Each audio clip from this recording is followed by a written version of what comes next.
Hi అండి. అందరికీ నమస్కారం. ఓం శ్రీ మాత్రే నమః. ఓం శ్రీ గురుభ్యో నమః. ప్రస్తుతం జ్యేష్ఠ మాసం నడుస్తుంది. ఇది జ్యేష్ఠ మాసం పూర్తయిన తర్వాత ఆషాఢ మాసం ప్రారంభం అవుతుంది.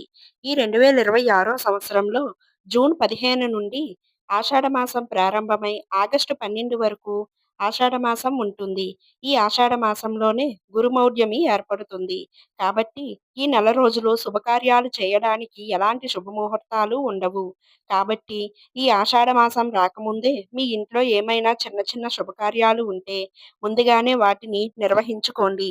అలాగే ఈ ఆషాఢ మాసంలోనే వారాహి నవరాత్రులు ప్రారంభం అవుతాయి. ఈ నవరాత్రుల్లో 9 రోజులు వారాహి అమ్మవారిని పూజిస్తే పట్టిందల్లా బంగారం అవుతుంది. కాబట్టి ఆషాఢ మాసంలో తప్పనిసరిగా పాటించాల్సిన నియమాలు గురు మహోజనమే సమయంలో చేయకూడని శుభకార్యాలు, అలాగే చాలా శక్తివంతమైన వారాహి నవరాత్రుల గురించి ఈ వీడియోలో వివరంగా తెలుసుకుందాం. ముందుగా ఈ వీడియోకి ఒక లైక్ కొట్టి శ్రీకృష్ణ అని కామెంట్ చేయండి. జూన్ 15 నుండి ఆగస్టు 12 వరకు ఆషాఢ మాసం ఉంటుంది.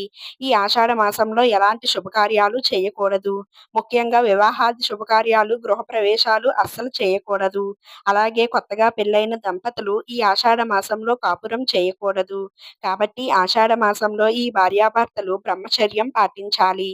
అలాగే ఈ ఆషాఢ మాసంలో తప్పనిసరిగా కొత్త కోడలు పుట్టింటికి పంపించాలి. ఈ నెల రోజులు శుభకార్యాలకు దూరంగా ఉండాలి. ఈ ఆషాఢ మాసంలోనే జూలై 15 నుండి ఆగస్టు 12 వరకు గురుమౌఢ్యమి ఏర్పడుతుంది. ఈ మధ్యలో శుభకార్యాలు చేయకూడదు. ఈ సమయంలో గురుగ్రహం బలహీనంగా ఉంటుంది. కాబట్టి ఈ గురుమౌఢ్యంలో శుభకార్యాలు నిర్వహిస్తే కష్టాలు ఏర్పడతాయి. ఈ గురుమౌఢ్యంలో ఎలాంటి శుభకార్యాలు చేయకూడదు, ఎలాంటి శుభకార్యాలు చేసుకోవచ్చు ఇప్పుడు తెలుసుకుందాం. ఈ మౌఢ్యంలో సమయంలో పెళ్లి చూపులు నిర్వహించకూడదు. అలాగే వివాహాలు జరిపించకూడదు. లేదంటే దంపతుల మధ్య సఖ్యత లోపించి త్వరగా విడిపోయే అవకాశాలు ఉంటాయి. అలాగే లగ్న పత్రికలు రాయకూడదు. ఈ మోడ్రన్ సమయంలో కనీసం పెళ్లి మాటలు మాట్లాడకూడదు. అలాగే గురుమౌఢ్యంలో పసిపిల్లలకు పుట్టు వెంట్రుకలు మరి చెవులు పుట్టించడం చేయకూడదు. లేదంటే మీ పిల్లలకు దీర్ఘకాలిక అనారోగ్య సమస్యలు ఏర్పడతాయి. అలాగే ఈ సమయంలో కొత్త వ్యాపారాలు ప్రారంభించకూడదు. అలాగే శంకుస్థాపనల పనులు ప్రారంభించకూడదు. ముఖ్యంగా గృహప్రవేశాలు చేయడం, అద్దె ఇల్లు మారడం అసలే చేయకూడదు. అలాగే కొత్త వాహనాలు కొనకూడదు. ఇక ఈ గురుమౌఢ్యంలో చేయాల్సిన శుభకార్యాలు ఏమిటంటే పాత ఇంటికి మరమ్మతులు చేయించుకోవచ్చు. భూమిని కొనుగోలు చేయడం లేదా భూమిని అమ్మడం, కొత్తగా రిజిస్ట్రేషన్ చేయించుకోవడం, కొత్త ఉద్యోగంలో చేరడం ఇలాంటివి అన్నీ ఈ మౌఢ్యంలో చేసుకోవచ్చు. అలాగే చిన్నపిల్లలకు నామకరణ వేడుకలు, అన్నప్రాసన వేడుకలు వంటి శుభకార్యాలు చేసుకోవచ్చు. ఇక గర్భిణీలు మరియు వాలంటీర్లు ఈ మో ఈ మౌఢ్యమి సమయంలో దూర ప్రయాణాలు చేయకూడదు. ఒకవేళ తప్పనిసరిగా ప్రయాణాలు చేయాల్సి వస్తే అశ్విని మరియు రేవతి నక్షత్రంలో మాత్రమే ప్రయాణాలు చేయాలి. అలాగే శ్రీమంతం వేడుకలు నిర్వహించుకోవచ్చు. ఇక జాతకాలు రాయించుకోవడం, నవగ్రహ శాంతులు, హోమాలు వంటివి చేయించుకోవచ్చు. ఈ ఆషాఢ మాసంలో వీలైనంత ఎక్కువగా గ్రామ దేవతలను పూజించాలి. అలాగే దుర్గాదేవిని, శివుడిని, విష్ణుమూర్తిని తప్పనిసరిగా పూజించాలి. అలాగే దుర్గాదేవుడిని, శివుడిని, విష్ణుమూర్తిని తప్పనిసరిగా పూజించాలి. ఈ ఆషాఢ మాసంలో మీ ఊర్లో ఉన్న గ్రామ దేవత ఆలయానికి వెళ్లి అమ్మవారికి దద్దోజనం, పులిహోర అంటే నైవేద్యాలను సమర్పించాలి. ఈ నెల జూలై 15 నుండి జూలై 23 వరకు వారాహి నవరాత్రులు. ఈ 9 రోజులు వారాహి అమ్మవారిని వివిధ రూపాల్లో పూజించాలి. ఈ నవరాత్రుల్లో కనీసం ఒక్క రోజైనా సరే వారాహి అమ్మవారిని పూజిస్తే ఈ వారాహి అమ్మవారి చల్లని చూపు మీ కుటుంబంపై ఎల్లవేళలా ఉంటుంది. కాబట్టి ఈ వారాహి నవరాత్రుల్లో వచ్చే లోపు వారాహి అమ్మవారి చిత్రపటాన్ని తెచ్చుకొని మీ పూజ గదిలో పెట్టుకోండి.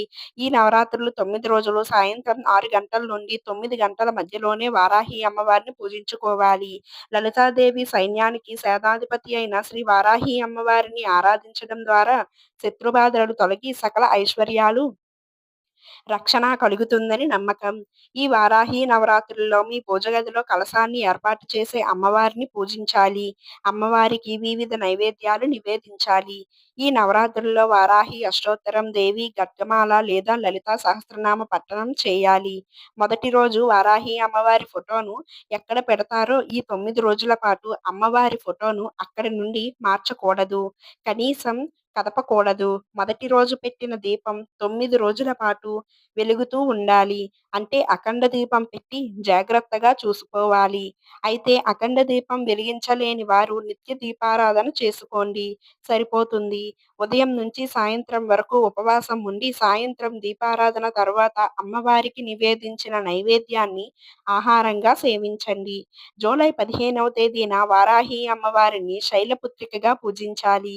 మొదటి రోజు అమ్మవారిని తాల కనకాంబరం పూలతో అలంకరించి పాలతో చేసిన నైవేద్యం నివేదించాలి. అలాగే రెండవ రోజున బ్రహ్మచారిణిగా అమ్మవారిని పూజించాలి. ఈరోజు గులాబీ పూలతో అమ్మవారిని అలంకరించి పులిహోర లేదా కట్ట పొంగల్ని అమ్మవారికి నివేదించాలి. ఇక నవరాత్రుల్లో మూడవ రోజున చంద్రఘంటాదేవిగా పూజించాలి. ఈరోజు తామర పూలతో అమ్మవారిని పూజించి కొబ్బరి అన్నాన్ని నైవేద్యంగా నివేదించాలి. ఇక నాలుగవ రోజున కోసమాంబాదేవిగా అమ్మవారిని పూజించాలి. ఈరోజు మల్లెపూలతో అమ్మవారిని పూజించి దద్దోజనం లేదా గారెలను అమ్మవారికి నివేదించాలి. ఇక ఐదవ రోజున స్కందమాతగా అమ్మవారిని పూజించాలి. ఈరోజు మల్లెపూలతో లేదా జాజి పూలతో అమ్మవారిని పూజించి దద్దోజనం లేదా పొలగం నివేదించాలి.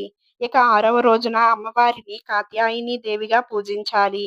ఈరోజు నీలం రంగు శంఖం పూలతో అమ్మవారిని అలంకరించి కేసరి లేదా పులిహోరను నైవేద్యంగా సమర్పించాలి. ఇక ఏడవ రోజున అమ్మవారి భయంకరమైన కాలరాత్రి రూపంలో ఉంటుంది. ఈరోజు అమ్మవారిని మల్లెపూలతో అలంకరించి శాకన్నం, కదంబం లేదా కూరగాయలు వంటివి నైవేద్యంగా సమర్పించాలి. ఇక ఎనిమిదవ రోజున అమ్మవారిని మాతాంగి రూపంలో పూజించాలి. ఈరోజు అమ్మవారిని ఎర్రటి పూలతో అలంకరించి చక్కెర పొంగలి నివేదించాలి.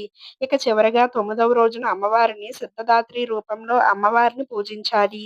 ఈరోజు తెలుపు రంగు పూలతో అమ్మవారిని అలంకరించి చక్కెర పొంగలి, పాయసం, పులిహోర అంటే నైవేద్యాలను నివేదించాలి. ఈ విధంగా అమ్మవారిని ప్రతిరోజు పూజించవచ్చు. అయితే ఇలా పూజించలేని వారు కనీసం అమ్మవారి ఫోటో ముందు దీపం వెలిగించి నమస్కారం చేసుకున్నా సరే అమ్మవారి చల్లని చూపు మీ కుటుంబంపై ఎల్లవేళలా ఉంటుంది. ఈ ఆషాఢ మాసంలో తప్పనిసరిగా మునగాకు మరియు నేరేడు పండ్లను ఎక్కువగా తినాలట. దీనివల్ల మంచి ఆరోగ్యం లభిస్తుందని నమ్మకం.